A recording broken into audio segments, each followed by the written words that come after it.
सभी का मैं अपने में द सक्सेस पॉइंट में स्वागत करता हूं। उम्मीद करता हूं कि आप सब बहुत अच्छे होंगे। देखिए, हम लोग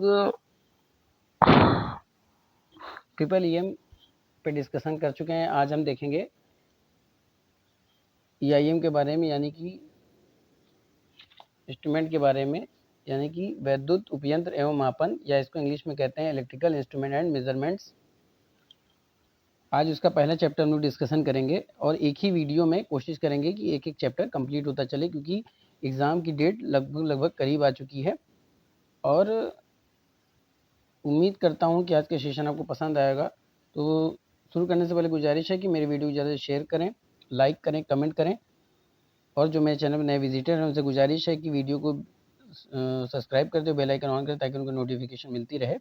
चलिए शुरू करते हैं। तो पहला चैप्टर आपका आता है विद्युत मापक यंत्रों का परिचय। तो उसके तहत पहले देख लेते हैं इंट्रोडक्शन। विद्युत मापक यंत्र यानी कि जो इलेक्ट्रिकल मापक यंत्र होता है, वो यंत्र जो इलेक्ट्रिक राशियों को मापता है। तो किसी वैद्युत संयंत्र के अनुरक्षण या नियंत्रण के लिए क्या होते हैं, बहुत महत्वपूर्ण होते हैं। इनका उपयोग विद्युत राशि जैसे करंट, पावर फैक्टर, वोल्टेज आदि के मापने के लिए किया जाता है। यानी जो उपयंत्र जो यूज़ किए जाते हैं वो किसमें, करंट, पावर फैक्टर, वोल्टेज आदि को मापने के लिए इस्तेमाल किए जाते हैं। अब वैद्युत यंत्रों को विभिन्न प्रकार से विभाजित किया जा सकता है, मूलतः दो रूप में। कौन कौन सा? प्राथमिक मापन यंत्र क्या होते हैं, एक प्राथमिक होता है, एक द्वितीयक होता है। तो प्राथमिक मापक यंत्र क्या होता है? तो ऐसे यंत्र जो किसी राशि के मान को एक स्थिरांक के रूप में दर्शाते हैं, जिसे यंत्र स्थिरांक कहते हैं। ये यंत्र किसी राशि के मान को केवल एक ही व्यवस्था में मापता है, यानी कि अगर स्टेबल है तो स्टेबल, बात समझ में आ रही है? यानी एक ही व्यवस्था में अपनाएगा, उसको दूसरी अवस्था में नहीं अपनाएगा। जो जिस रूप में है उसको उसी अवस्था में ही वो प्रदर्शित करेगा, जिसके कारण उन्हें प्राथमिक यंत्र कहा जाता है, जैसे स्पर्शी गैल्वेनोमीटर, रेले करंट बैलेंस। दूसरा आता है आपका सेकेंडरी मापक यंत्र। तो ऐसे यंत्र जो किसी राशि के मान को द्वितीयक अवस्था में मापते हैं, और इसके लिए इन्हें प्राथमिक यंत्रों की तुलना की आवश्यकता होती है। ऐसे समझिए कि ये ऐसे यंत्र होते हैं जो किसी राशि के जब कोई इनको मापना होता है, तो ये क्या करते हैं कि प्राथमिक यंत्रों से तुलना करते हैं। बात समझ में आ रही? मान लीजिए कि अगर आपका 1 किलो का बटखरा है, 1 किलो की बटके से आप कोई चीज़ माप रहे हैं, मान लीजिए वो 1 किलो आपने माप ली। अब आपके पास बटखरा नहीं है, तो आप क्या करेंगे, उसी के बराबर आप क्या करेंगे, या उसी से यानी स्टैंडर्ड से मिलता जुलता आप क्या करेंगे, उसी 1 किलो को जो मापी गई थी 1 किलो बटखरे से, उसी को क्या करेंगे, दूसरी वस्तु को 1 किलो मापने के लिए आप उसका इस्तेमाल कर लेंगे। तो आपका क्या होगा, सेकेंडरी मापक यंत्र हो जाएगा। बात समझ में आ रही है? तो मापक यंत्र के लिए मुख्यतः इन यंत्रों का प्रयोग किया जाता है, जैसे आपका एमीटर, वोल्टमीटर, प्रेशर मीटर। मापन के परिणाम के आधार पर विद्युत मापक यंत्रों को दो भागों में विभाजित किया गया है। कौन कौन सा? डिफ्लेक्टिंग प्रकार का यंत्र और शून्य प्रकार का यंत्र। आइए देखते हैं डिफ्लेक्टिंग प्रकार का यंत्र क्या होता है। तो इस प्रकार के यंत्र में एक संकेतक होता है। संकेतक क्या होता है? आपका एक संकेतक होता है जो विक्षेपण बलागुण का कारण घूमता है। विक्षेपण बलागुण गतिशील चुंबकीय क्षेत्र द्वारा उत्पन्न होता है।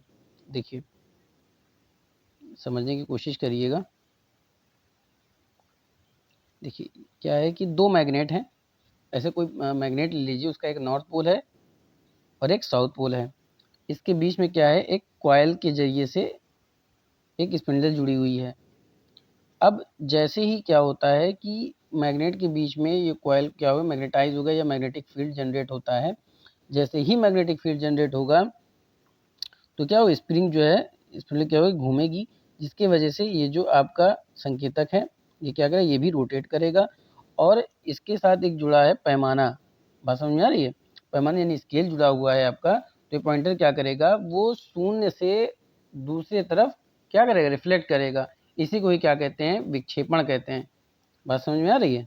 चलिए, द्वारा पैमाने पर इसकी शून्य स्थिति से संकेतक के कुल विक्षेपण का मान होता है। अब देखिए, टीडी क्या होता है, आपका विक्षेपण टॉर्क होता है, और टीसी क्या होता है, कंट्रोलिंग। जो कंट्रोलिंग टॉर्क होता है वो आपके विक्षेपण टॉर्क के विपरीत दिशा में काम करता है। तो स्थायी चुंबकों द्वारा उत्पन्न चुंबकीय क्षेत्र के कारण विक्षेपण बल आघूर्ण क्या होता है, उत्पन्न होता है।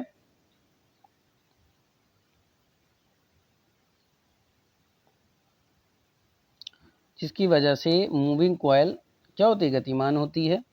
मूविंग कॉइल से जुड़ा हुआ संकेतक, मूविंग कॉइल से जुड़ा हुआ संकेतक, बात समझ में आ रही है, ऐसे समझिए। कहाँ चला गया,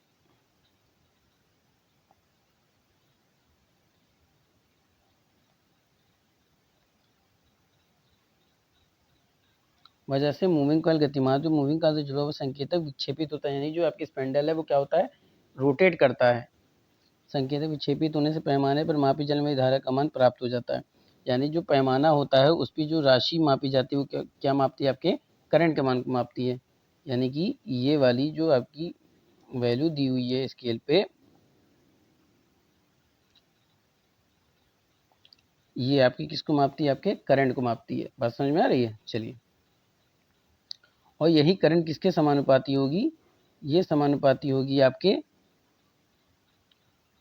डिफ्लेक्टिंग टॉर्क के। यही क्या होगी, आपके डिफ्लेक्टिंग टॉर्क के समानुपाती होगी। चलिए, फिर कंट्रोलिंग टॉर्क विपरीत टॉर्क की तरह कार्य करता है, तथा संकेतक को ये क्या करता है, शून्य स्थिति में बैलेंस की कंडीशन लाने का प्रयत्न करता है।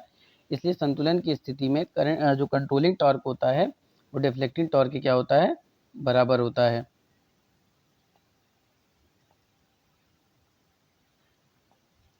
वही आपको क्या होता है, बराबर होता है।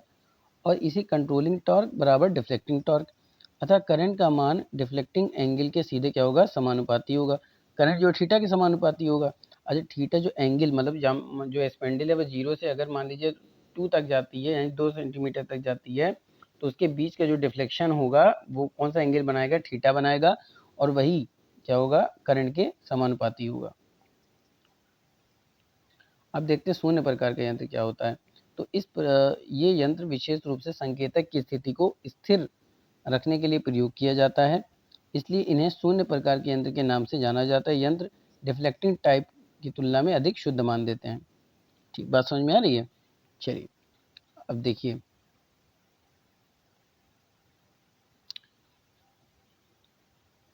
देखिए, इसमें आपका वोल्टेज सोर्स जुड़ा हुआ है, एक रेजिस्टेंस है जिसकी लेंथ कितनी दी हुई है, एल है, और यहाँ से आपका एक एक्स जुड़ा है, और आपका ये क्या है, वी एम है, यानी वोल्ट मीटर का वोल्टेज, यानी गैल्वेनोमीटर पे कितना वोल्टेज आ रहा है, ये वो चीज़ प्रदर्शित करी। बात समझ में आ रही है। चलिए, आइए इसको आगे समझते हैं।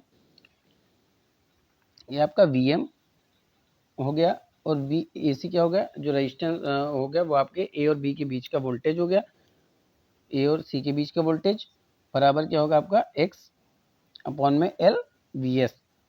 ये आपका एक फार्मूला है। फिर मापन और मापक यंत्रों की अभिधारणा की बात करें तो किसी राशि का मापन उपयुक्त मापक यंत्र द्वारा उस परिवर्ती राशि की मात्रा ज्ञात करने का एक प्रक्रम होता है। आइए आगे चलते हैं। मापक यंत्र एक ऐसी युक्ति होती है जो किसी राशि के मान को मापती है। मानिए जो मेजरमेंट इंस्ट्रूमेंट होता है उसका काम क्या होता है, राशि के मान को मापना। कार्य के आधार पर यंत्रों को निम्नलिखित प्रकार से विभाजित किया जा सकता है। कौन कौन सा, आइए देख लेते हैं।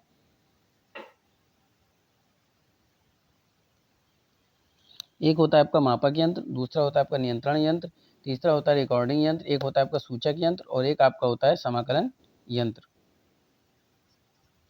चलिए आगे चलते हैं। फिर इस प्रकार की राशि का मापन मापी जाने वाली राशि के बारे में परिणात्मक जानकारी उपलब्ध करता है।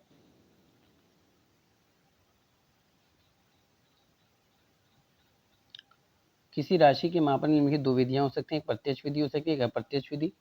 तो प्रत्यक्ष विधि क्या होती है कि इस विधि के द्वारा जो राशि मापी जाती है उसकी तुलना स्टैंडर्ड मानकों से की जाती है। बात समझ में आ रही है।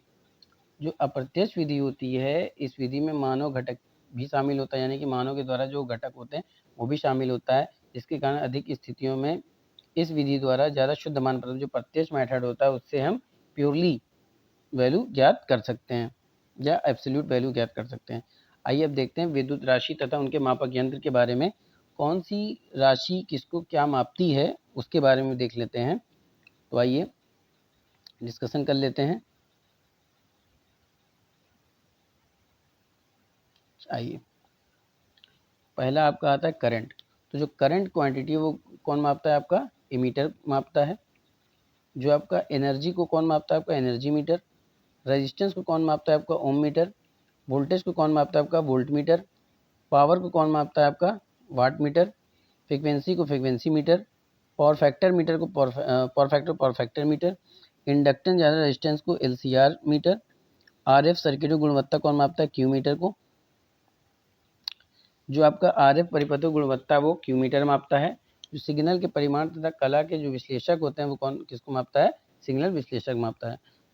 तो बच्चों ये था आपका बहुत ही छोटा सा सेशन, उम्मीद करता हूँ कि पसंद आया होगा। देखिए इस वीडियो को शुरुआत से अंत तक जरूर देखिएगा और मन लगा के मेहनत करिएगा, नोट्स बनाइएगा, अच्छे से पढ़ाई करिएगा, इस उम्मीद से कि आपको अच्छे नंबर से पास करना है।